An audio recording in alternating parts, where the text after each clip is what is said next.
Well, my brother loves his Tesla, so I could go on that one. And nobody ever made any money listening to me. They make money listening to you. But I have to ask, help those of us who don't understand the Tesla phenomenon. You just brought up traditional car makers. The market cap for Ford is roughly like 30 billion. For General Motors, it's around 7. Combined, they're both $100 billion.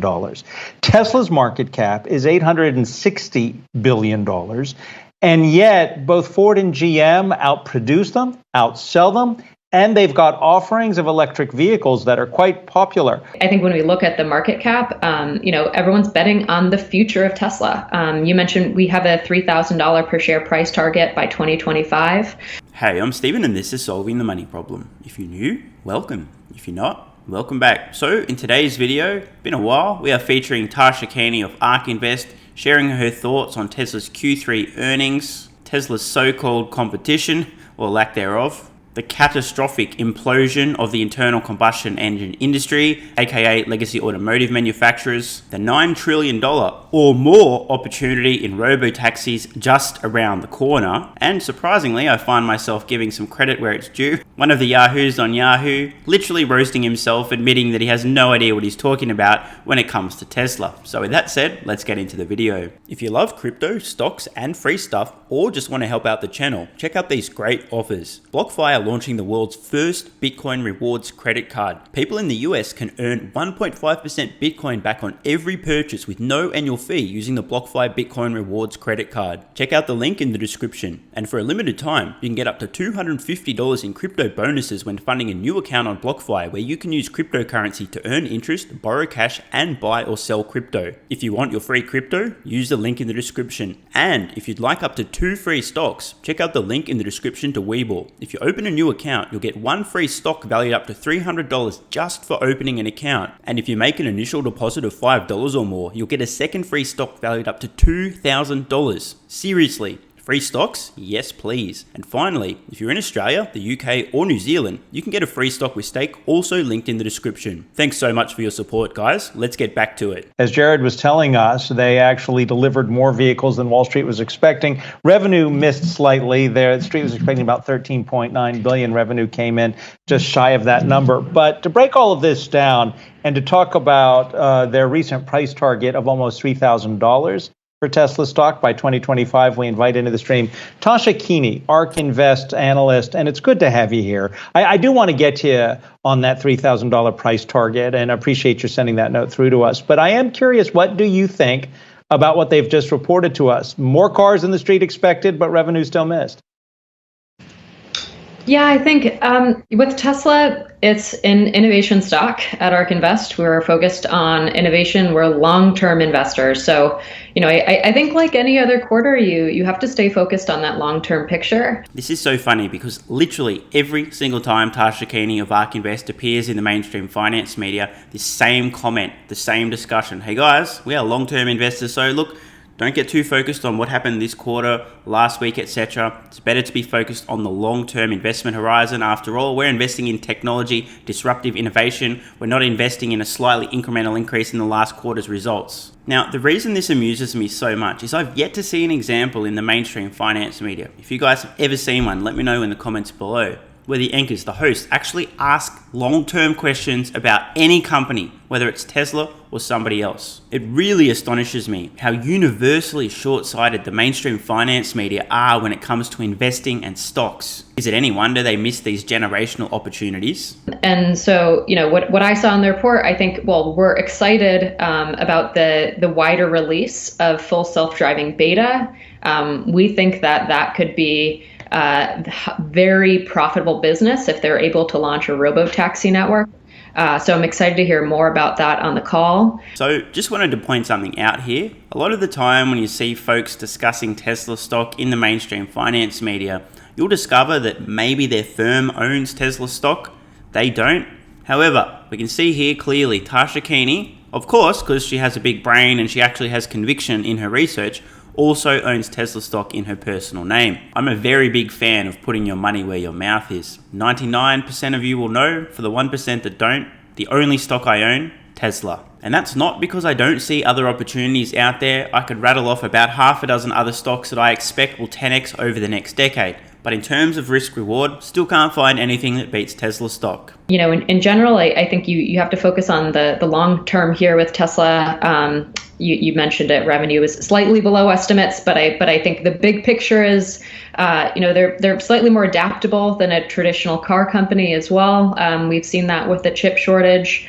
They have the hardware and software talent to write their own firmware and to switch suppliers if necessary. So I think they'll continue to be a leader in EVs, and they could be one of the first companies to launch a Robotaxi network at scale.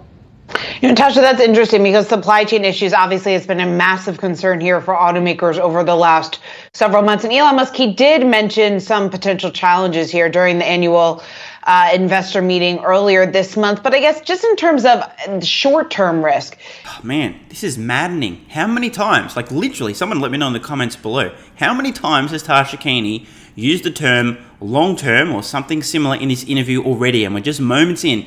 Yet the anchor bringing it back to the short term. Just in terms of short-term risk, how worried are you that this could potentially affect the numbers that we could get for the current quarter? Well, I think we've already seen them push back some production timelines for a few of their vehicle types. So we've already seen some effects. And, you mentioned it, Tesla's not immune to some of the supply chain shortages. I think, again, that you said it, it's a short-term phenomenon. I think long-term, what are we looking at? Well, electric vehicles are becoming a higher share of total vehicles sold.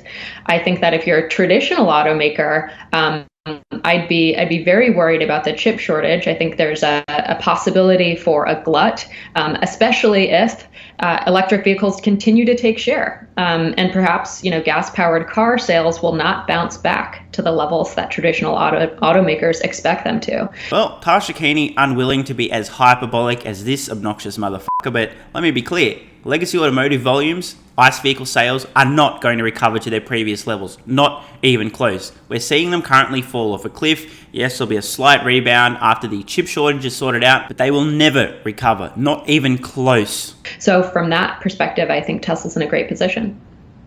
You would win a battle of wits with me when it comes to these kinds of discussions because this is what you do professionally. But I have to ask help those of us who don't understand the Tesla phenomenon. I got to give some credit where it's due here. The anchor freely admitting he doesn't know what the hell he's talking about when it comes to Tesla and asking, can you please help me to understand? I mean, credit where it's due because typically, most of the time, the anchors in the mainstream finance media will come from a faux position of authority as if they know what the actual they're talking about. And of course, that leads many of the viewers to assume, oh, they're on television, they must know what they're talking about. And of course, we all know that this is not the case. So credit where it's due. This is impressive. I'm impressed, legitimately. You just brought up traditional car makers. The market cap for Ford is roughly like $30 billion. For General Motors, it's around $7 billion. Combined, they're both $100 billion. Tesla's market cap is $860 billion. And yet, both Ford and GM outproduce them, outsell them, and they've got offerings of electric vehicles that are quite popular. Well, I can't be too hard on the guy here. As regular viewers of the channel will have heard me say repeatedly, I have no problem with people who have no idea what they're talking about sharing their thoughts and opinions on a topic if they preface, and this is key, if they preface the statement by saying, hey, I have no idea what the f*** I'm talking about, but here's my opinion. And that's exactly what he's done. But this is kind of embarrassing, implying that there's other electric vehicles out there that are quite popular. Riddle me this. Why is nobody buying them if they're quite popular? Let me try to emphasize what an absurd and ridiculous statement this was. Just imagine that you're out and about and you see a pretty girl and go over and introduce yourself and she doesn't tell you to go f*** yourself immediately, so you're off to a good start. So of course you guys get chatting and inevitably she asks the question, so what do you do for a living? You of course respond, oh, I have a YouTube channel that's quite popular. And then of course she probes a little bit deeper because she's curious because of course hypergamy is real and it's important for her to understand and ascertain exactly where you are in the dominance hierarchy. As you begin to respond to this question, you simultaneously plan your quick escape and look for the nearest exit and inform her that you have 3 subscribers. One of them is your mother and one of the others is your alt account. And then you proceed to go home and crank yourself to sleep, which is approximately the same thing that most legacy automotive manufacturers will be doing every single night until they go bankrupt later this decade. Aren't they going to leave Tesla in the dust? And how do you get to a $3,000 price target on the stock with that kind of competition in the future? Yes, well, we think that the auto market could consolidate as we see the transition to autonomous electric vehicles. And automakers that don't successfully make that transition may not succeed and may not be around in the next 10 years. So again, let me translate low-key Keeny for you guys. Legacy automotive manufacturers, they're all out of business this decade. They're all going bankrupt. Yeah, look, there'll be one or two exceptions. They'll be acquired or they'll merge. But the vast majority of legacy automotive manufacturers will not survive the decade. At best, they'll limp forward as a shadow of their former selves, with volumes at most maybe 10 or 15% of what they were previously producing at their peak. So I think when we look at the market cap, everyone's betting on the future of Tesla. You mentioned we have a $3,000 per share price target by 2025. Tesla has other automakers are getting their electric vehicle platforms off the ground, and we expect that. By the way, we're forecasting over 40 million EVs sold in the next 5 years. It's not just Tesla that's going to be producing EVs, but what they have today is better performance batteries for the price, which of course helps with margins, gives them more cash to then build more factories. It's a flywheel. And in terms of autonomous capability, Tesla's the only automaker that's using their customer cars as R&D centers for autonomous driving to train their autopilot software to eventually layer on the capability to create a fully autonomous car. We think this could be a highly profitable business. It'll be a recurring revenue stream, unlike the mostly one-off car sales model that you see today. It could totally transform the business. So that's what we're looking at over the next 5 years. Tasha, you mentioned some potential consolidation within the industry. Would you say that Tesla could potentially look to acquire another automaker? Where exactly are you seeing some potential for consolidation? Man, that's kind of hard to watch. Now, don't want to be harsh here, don't want to be rude here, but I do just want to point out that's where the thinking is in the mainstream finance media. The fact that that question was asked with a straight face, that the interpretation of what Tasha was mentioning in terms of consolidation in the automotive industry wasn't clearly understood to be a bunch of legacy automotive manufacturers being completely, unequivocally f***ed, but instead, the idea, oh man, that there might be a legacy automotive manufacturer who has anything of value to offer Tesla in terms of Tesla. Let's move on. I think that I would be surprised if Tesla were to acquire another automaker. I think it's more that not all of the traditional automakers will succeed. And those that will stand to enjoy, a market that we think will be a great opportunity. So I'm forecasting that the revenues off of autonomous taxi services could be up $9 trillion in the next 10 years. So here's a question for you folks. Let me know in the comments below. What percent of this $9 trillion of Robotaxi revenue might Tesla capture? So this is, there's a reason that many companies are investing in this opportunity, but we think it'll be a winner takes most in certain geographic areas. Tesla has a very interesting strategy. It could allow them to scale their autonomous fleet in faster in let's say more cities than traditional automakers approaches, because they're using a camera-based approach. They're not using high definition maps. We think that makes them a little bit more scalable. Well, that does it. It's time for a nickname. Tasha Low Keeny. I mean, just understating everything. A little more scalable. No. This is dramatically more scalable. So that's the Tesla difference. And that's what, actually adoption of autonomous taxis could even surpass our forecasts if Tesla is successful in doing that in the next 5 years. Well, my brother loves his Tesla, so I could go on that one. And nobody ever made any money listening to me. They make money listening to you. And that's why we invited you in, because we like what you have to say. I mean, I got to say, I'm impressed. The Yahoo anchor there, literally roasting himself, admitting he's got no fucking idea what he's talking about when it comes to Tesla.